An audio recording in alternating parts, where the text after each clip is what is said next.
Arthur Paul was there in the beginning. Well, I think it's fair to say that Art was legendary. He hit a grand slam home run.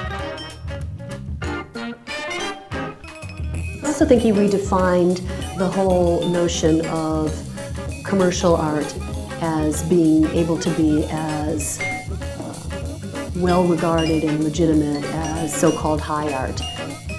And by reaching out to fine artists and giving them assignments but not restrictions, he, I think, did change both the world of illustration and media, but also those artists' lives.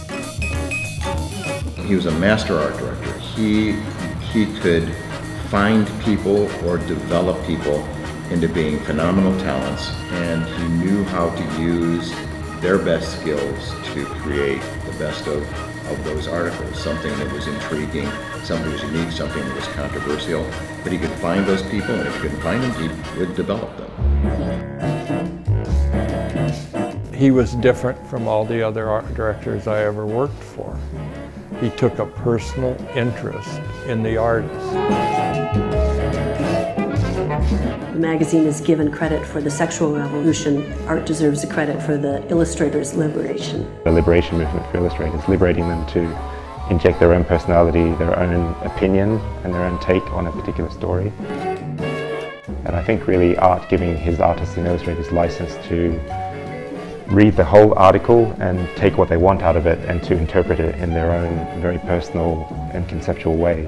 Some people, like Ed Paschke, saw no distinction or look between what they did for Playboy and what they did in their painting.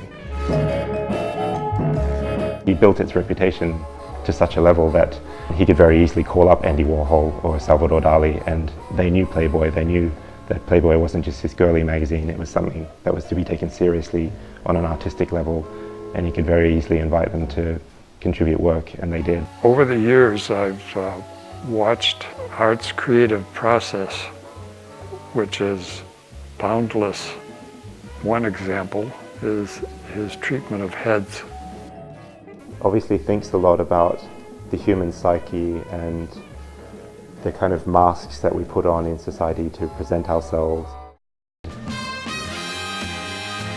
Art is not as well known as he probably should be. And I'm sure that Hugh Hefner would say also that without Paul, there would be no Playboy magazine. He created the world-famous Playboy rabbit, and he designed all of those first issues.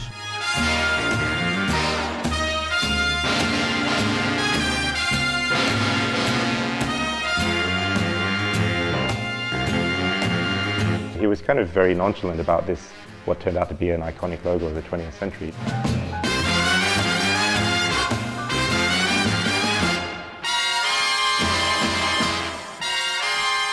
My name is Arthur Paul.